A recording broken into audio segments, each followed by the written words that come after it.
ओम गण गणपते नमः। स्वागत करती हूँ मैं आप सभी का मेरे चैनल पर। आज मैं आपको सावन मास में गणेश चतुर्थी व्रत की कथा सुनाऊंगी।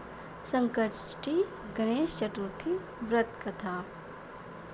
तो चलिए सुनते हैं गणेश चतुर्थी व्रत कथा। संकष्टी चतुर्थी व्रत प्रत्येक मास के कृष्ण पक्ष की चतुर्थी को किया जाता है।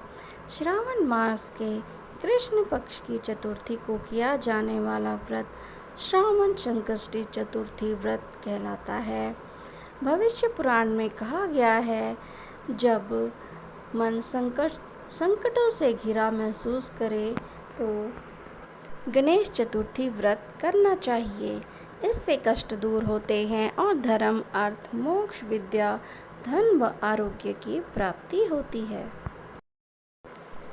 ऋषिगण पूछते हैं कि हे स्कंद कुमार, दरिद्रता, शोक, कष्ट आदि से विकलांग, शत्रुओं से संतप्त, राज्य से निष्कासित राज्य, सदैव दुखी रहने वाले धनहीन, समस्त उपद्रवों से पीड़ित, विद्याहीन, संतानहीन, घर से निष्कासित लोगों, रोगियों एवं अपने कल्याण की कामना करने वाले लोगों को क्या उपाय करना चाहिए जिससे उनका कल्याण हो और उनके उपरोक्त कष्टों का निवारण हो?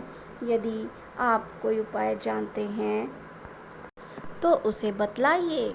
स्वामी कार्तिकेय जी ने कहा, हे ऋषियों, आपने जो प्रश्न किया है उसके निवारणार्थ मैं आप लोगों को एक शुभदायक फल बतलाता हूँ, उसे सुनिए। इस व्रत के करने से पृथ्वी के समस्त प्राणी सभी कष्टों संकटों से मुक्त हो जाते हैं।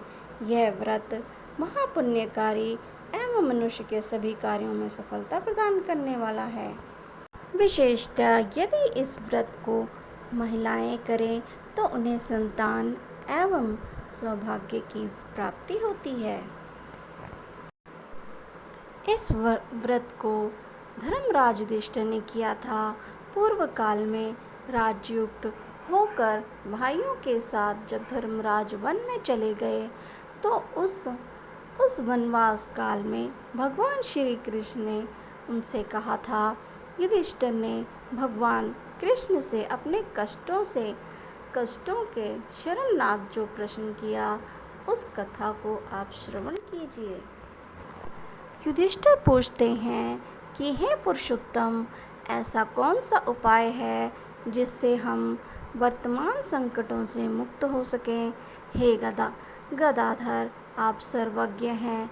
हम लोगों को आगे अब किसी प्रकार का कष्ट ना भुगतना पड़े, ऐसा उपाय बतलाइए।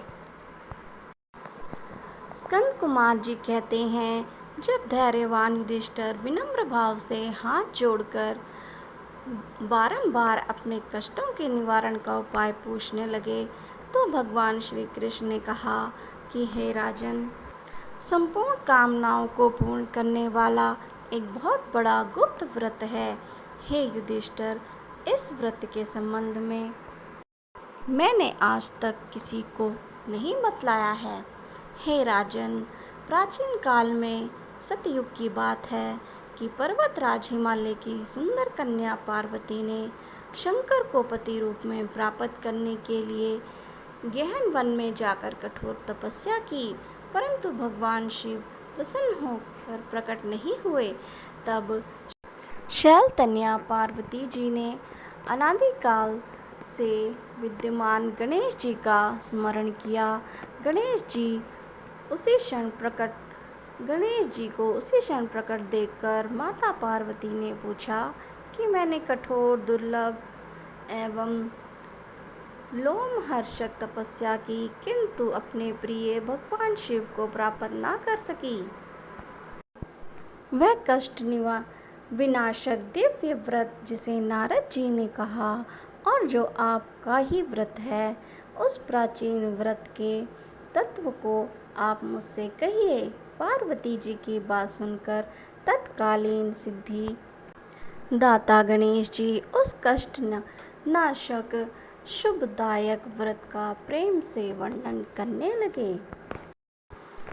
गणेश जी ने कहा, हे अचल सुते, अत्यंत पुण्यकारी एवं समस्त कष्टनाशक व्रत को कीजिए।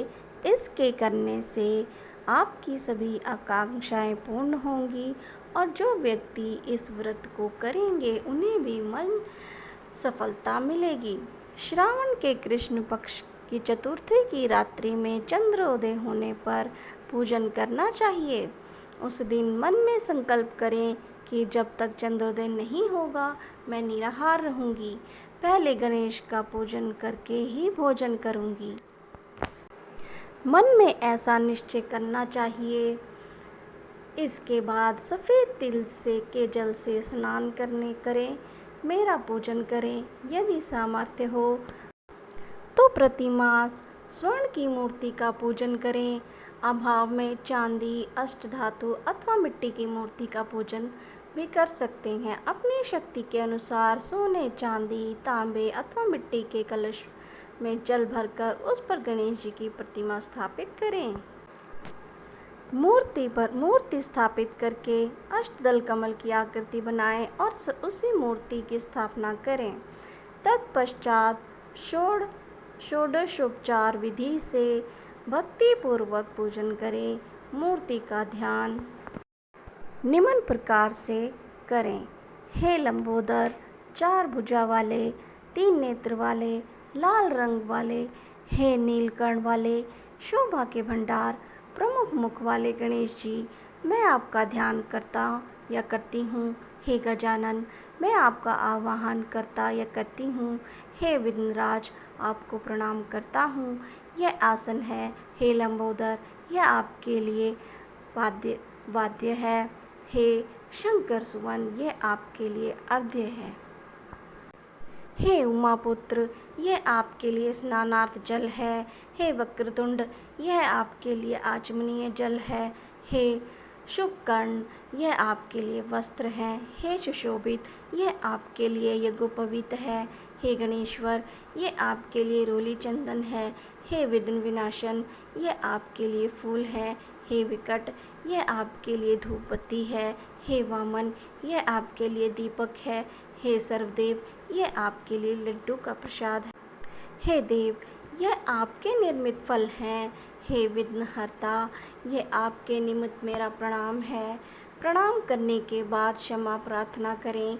इस प्रकार षोडशोपचार रीति से पूजन करके नाना प्रकार के प्रसादों को बनाकर भगवान को भोग लगाएं। हे देवी, शुद्ध देसी घी के 15 लड्डू बनाएं। सर्वप्रथम भगवान को लड्डू अर्पित करके उसमें से 5 ब्राह्मणों को दे दें। अपने सामर्थ्य के अनुसार दक्षिणा देकर चंद्रोदय होने पर भक्ति भाव से अर्घ्य देवें। तदनंतर 5 लड्डू का स्वयं भोजन करें। फिर हे देवी, तुम सब तिथियों में सर्वोत्तम हो, गणेश जी की परम प्रियतमा हो। हे चतुर्थी, हमारे द्वारा प्रदत्त अर्घ्य को ग्रहण करें, तुम्हें प्रणाम है। निम्न प्रकार से चंद्रमा को अर्घ्य प्रदान करें। क्षीर सागर से उत्पन्न हे लक्ष्मी के भाई, हे निराशकर रोहिणी सहित, हे शशि, मेरे दिए हुए अर्घ्य को ग्रहण कीजिए। गणेश जी को इस प्रकार प्रणाम करें। हे लंबोदर, आप संपूर्ण इच्छाओं को पूर्ण करने वाले हैं, आपको प्रणाम है। मैं समस्त नियमों के नाशक, आप मेरी अभिलाषाओं को पूर्ण करें। तत्पश्चात ब्राह्मण की प्रार्थना करें। हे दिव्यराज, आपको नमस्कार है। आप साक्षात देव स्वरूप हैं। गणेश जी की प्रसन्नता के लिए हम आपको लड्डू समर्पित कर रहे हैं। आप हम दोनों का उद्धार करने के लिए दक्षिणा सहित इन 5 लड्डुओं को स्वीकार करें। अब हम आपको नमस्कार करते हैं। इसके बाद ब्राह्मण भोजन कराकर गणेश जी से प्रार्थना करें। यदि इन सब कार्यों को करने की शक्ति ना हो तो अपने भाई बंधुओं के साथ दही एवं पूजन में निवेदित पदार्थ का भोजन करें। प्रार्थना करके प्रतिमा का विसर्जन करें और अपने गुरु को अन्न वस्त्र आदि एवं दक्षिणा के साथ मूर्ति दे देवें। इस प्रकार से विसर्जन करें। हे देवों में श्रेष्ठ गणेश जी, आप अपने स्थान को प्रस्थान कीजिए एवं इस व्रत पूजा के फल को दीजिए। हे सुमुखी, इस प्रकार जीवन भर गणेश चतुर्थी का व्रत करना चाहिए।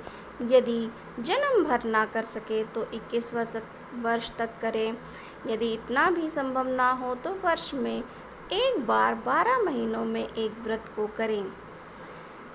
यदि इतना भी ना हो सके तो वर्ष में एक मास को अवश्य ही इस व्रत को करें और श्रावण चतुर्थी को व्रत का उद्यापन करें।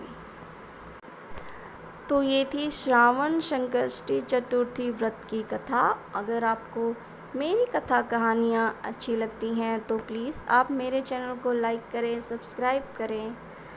और अगर आपको आज की कथा अच्छी लगी है तो प्लीज़ कमेंट में जय श्री गणेश अवश्य ही लिखें। विघ्नहर्ता गणेश आपके सभी कष्टों को दूर कर आपकी समस्त मनोकामनाओं को पूर्ण करें। धन्यवाद।